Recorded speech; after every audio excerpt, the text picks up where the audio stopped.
The Crown Season 5, Episode 6, Ipatiev House, is another Philip-centric episode in the series, though Queen Elizabeth has plenty to contend with regarding her family's past and her own troubles in the present.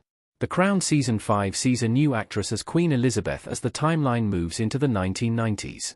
This is a slightly different Queen Elizabeth than viewers were used to seeing. She's wiser and stronger, but at the same time, increasingly nostalgic and perhaps more human as she looks back on her life and the history of her family, warts and all. As Season 5 progresses, the Crown's question of where the monarchy fits in the modern world becomes even more urgent. In the previous episode, The Crown Season 5, Episode 5, The Way Ahead, Elizabeth, Imelda Staunton, has just finished the unpleasant business of formalizing Diana, Elizabeth Debicki, and Charles' separation. In the next episode, it's Elizabeth and Prince Philip, Jonathan Pryce, whose marriage is faltering. She may be able to keep a stiff upper lip in the face of her son's romantic troubles, but she wavers when confronted with her own. Queen Elizabeth reconnects with the Russians. The Crown Season 5, Episode 6 opens with a harrowing piece of history. The Crown Season 5, Episode 6, Ipatiev House, opens with the titular mansion, actually more of a prison for the Romanov family, and anyone who knows their history will immediately feel a tightness in their chest as the royal family, including the children, are led down to the home's basement. The scene cuts back and forth to King George V, Richard Delane, and Mary of Teck, Candida Benson, reading a letter begging for safe passage. Safe passage never comes, and the Romanovs are deposed in an extended, startlingly violent, opening to the usually decorous The Crown returning to the show's present, 1994. Elizabeth is having a historic visit with Boris Yeltsin, Anatoly Kotenyov, Russia's first democratically elected president. Something of a lush and almost impish in his refusal to obey all the rules of palace decorum, Boris still acquiesces to one of Elizabeth's requests. The Ipatiev house, the one from the opening, was demolished in 1970, by order of Yeltsin, and the Romanovs' bodies were never properly buried. The favorite cousins of her grandfather, King George V, Elizabeth wants to see them paid proper respect. After some careful jousting between Yeltsin and Elizabeth, the Queen agrees on a royal visit to Russia, the first in years between England and the former Soviet Union. King Philip learns about his ancestors with the help of a friend. Penny Knatchbull and Philip grow closer. Philip, Jonathan Pryce, wearing military regalia and looking annoyed in the crown.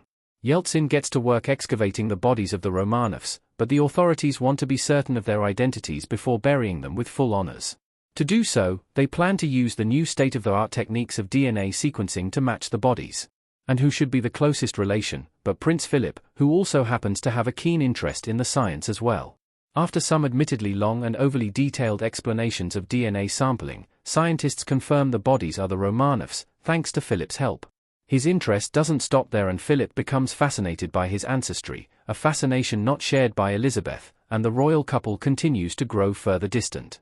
It's not all bad for Philip though, because he's met an intellectual companion, Penny Knatchbull, Natasha McElhone, the wife of his godson, Norton Knatchbull, Elliot Cohen. Penny proves to be a constant companion to Philip, sharing his interest in science and his family history. Penny has read up on the Romanovs herself and tells Philip some of the unsavory history between his family and his wife's. According to Penny, King George V refused to rescue his cousins because his wife Mary had a fierce rivalry with Nicholas, Alexei Dyakin, wife, Alexandra, Anya Antonovich. In effect, Elizabeth's relatives sentenced Philip's to death out of spite. Philip doesn't seem to consider that Elizabeth herself is related to the Romanovs, and perhaps would consider this an affront to her family just as well as his. Elizabeth and Philip go to Russia. Philip accused Elizabeth of erasing his identity. Elizabeth, Imelda Staunton, and Philip, Jonathan Pryce, meeting Russian delegates in Russia in the Crown. So comes the visit to Russia, and between tours of the countryside, attendance of Russian Orthodox services, and other local activities, the press notices that Elizabeth and Philip are not spending much time together. Elizabeth doesn't need the media to tell her what she already knows, and she confronts her husband, demanding an explanation for his chilly attitude the last few weeks. Philip unleashes on her a patented Philip airing of grievances, accusing her of stripping him of his identity. These Russian issues are just a symptom of something bigger. Sure, Philip used to be a practicing Orthodox Christian, but his real issue is that Elizabeth seems uninterested in him and who he is altogether. In his frustration, he even reveals his relationship with Penny, adamantly denying anything romantic between the two, but not being shy about the fact he's enjoyed spending time with her over Elizabeth. His relationship with Penny is almost certainly something approaching a father-daughter one, but that doesn't mean Elizabeth doesn't feel wounded by his lack of interest in her. Queen Elizabeth catches up with Penny Romsey. Mary and George V refused the Romanovs out of defense of England. Penny Knatchbull, Natasha McElhone, smiling in the Crown. When Queen Elizabeth scoffs at their friendship, implying it is inappropriate, Philip doubles down and insists if Elizabeth wants to avoid a scandal, she will need to publicly befriend Penny to explain why Philip and Penny spend so much time together. The implication is clear. Philip won't end his friendship with Penny, it's important to him in a non-romantic way, and Elizabeth will have to accept that.